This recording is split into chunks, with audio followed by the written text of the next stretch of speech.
This is the Python code that I've written to offer improvements to the SpinBall Sports pitching machines for pitch selection.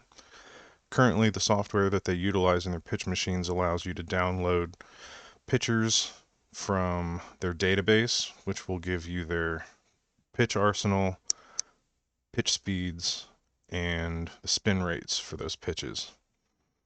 Their software uses this to emulate those pitches during a batting session, and they have a mode which allows for random pitch selection to make sure that the batter is not sitting on a fastball or a slider pitch after pitch.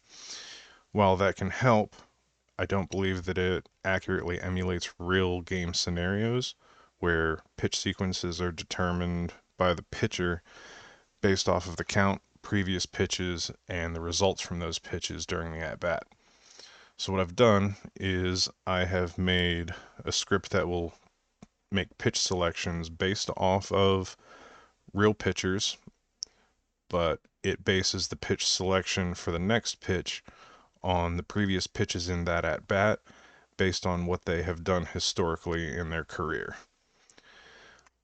This script that you see here downloads pitch by pitch data from StatCast, which is the most accurate available to the public data on pitches and other baseball stats, but they have data on a pitch by pitch level.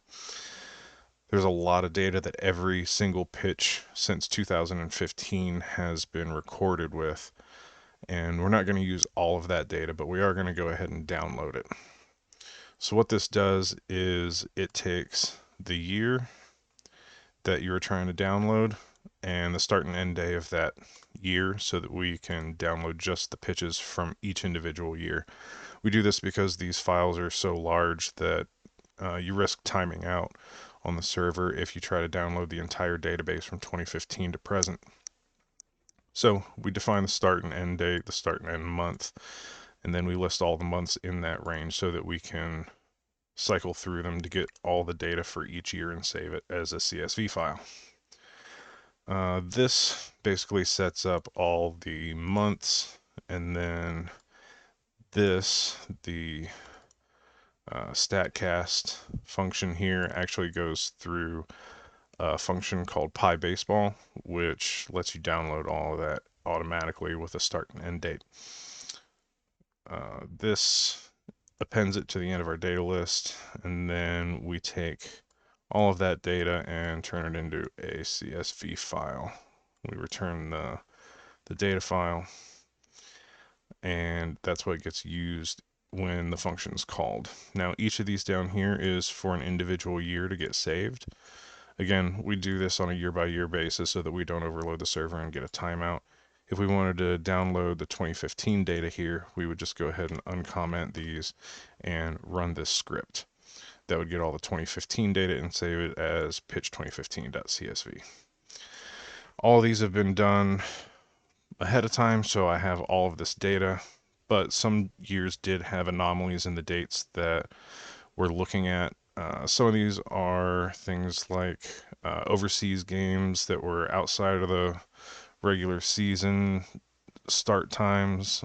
There's other ones where the preseason games and the regular season games happen on the same day at the beginning of the season. So we have to sort by which teams were in those and filter that out so that we get the just the regular season games, and we're not doing preseason.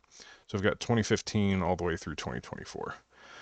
At the end here, we run this again with the rest of these uncommented so that this allows us to compile all of those years into a single CSV.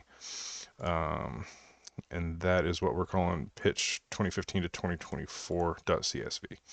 That gets us all the pitches that have been thrown in Major League Baseball from 2015 through 2024.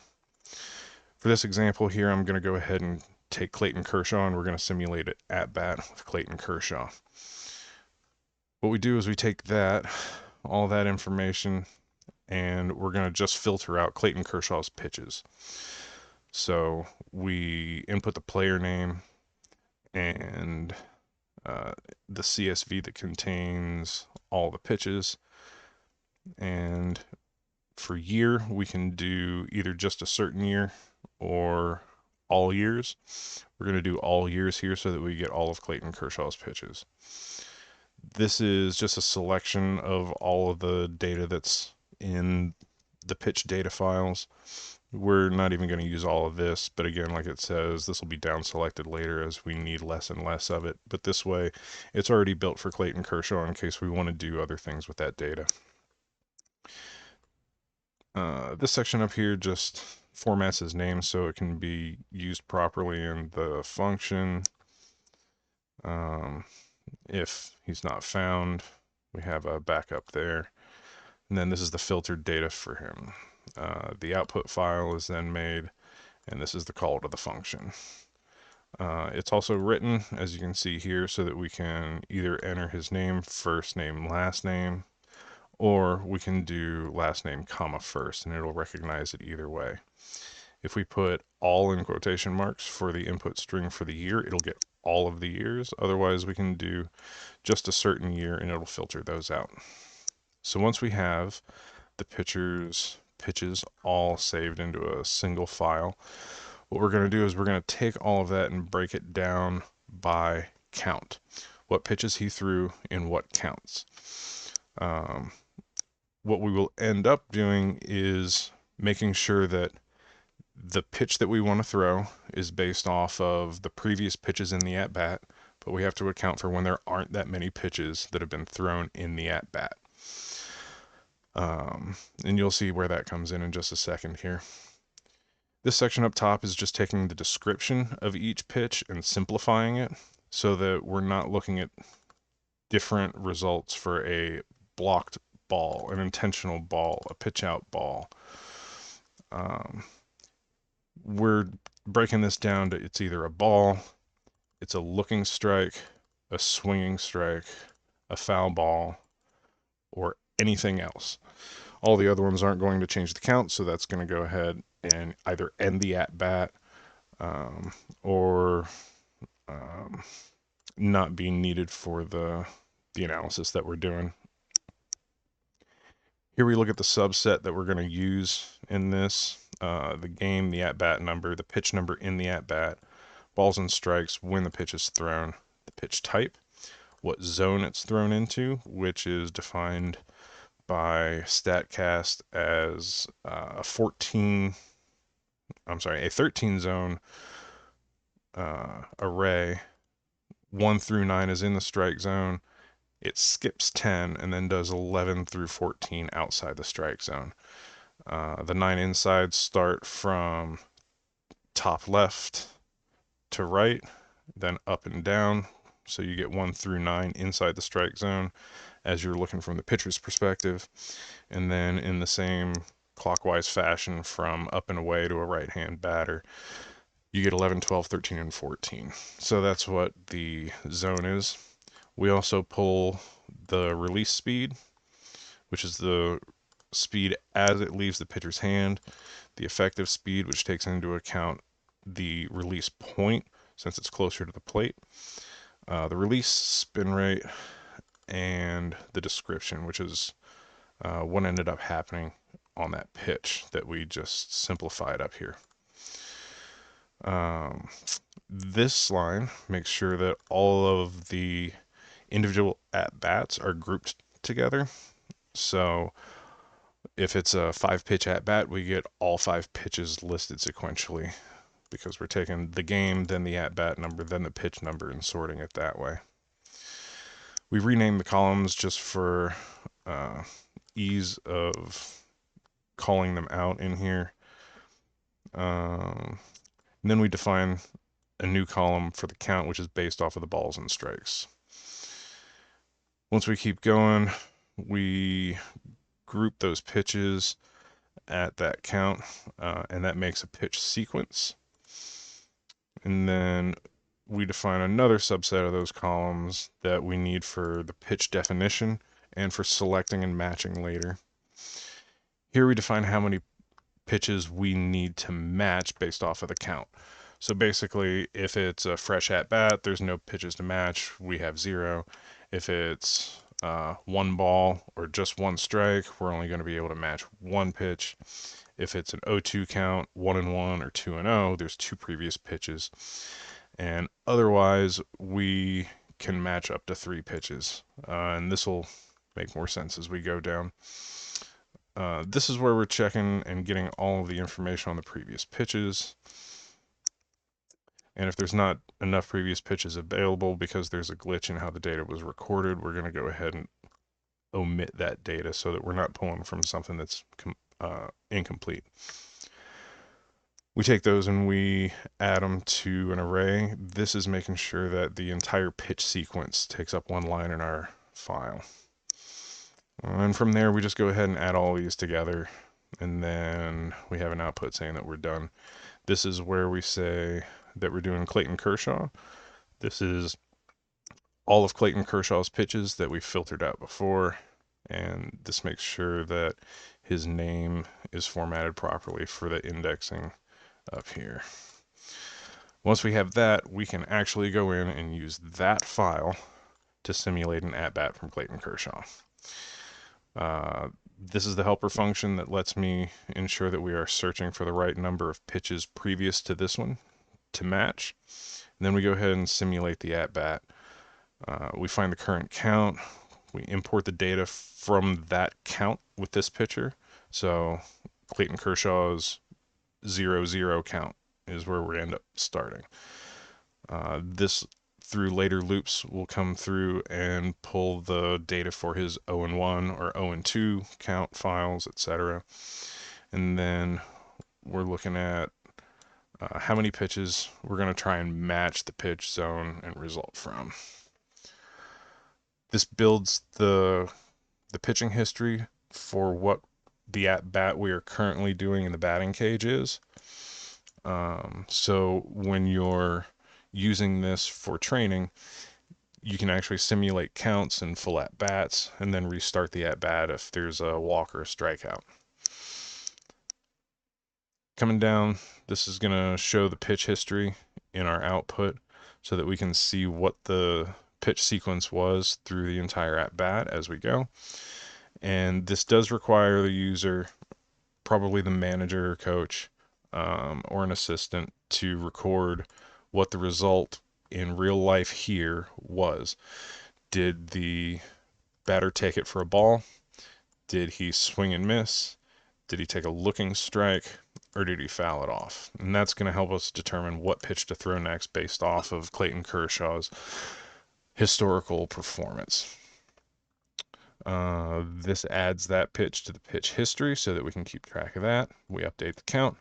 We check to see if it's a strikeout or a walk. And then we update the count variable. This is the implementation of it, and it's pretty straightforward. This clears the screen so that we start with a fresh screen, and we say that we're going to simulate an at-bat with Clayton Kershaw. So I'll pull the terminal up here so that we can watch it happen, and we'll go ahead and run this. So this pulls a 0-0 count from all of Clayton Kershaw's career history. This is saying that it randomly selected from all of those a 92-mile-an-hour four-seam fastball in zone 4, which is middle away to a right-handed hitter, and it was a spin rate of 2451. So this, the 92-mile-an-hour, 4251 RPM, is what would tell the pitching machine what pitch to throw. So let's say that it's the first pitch of the game, and it's pretty common for the first pitch of the game to just be the batter looking. So we're going to say it was a looking strike. We hit L and enter.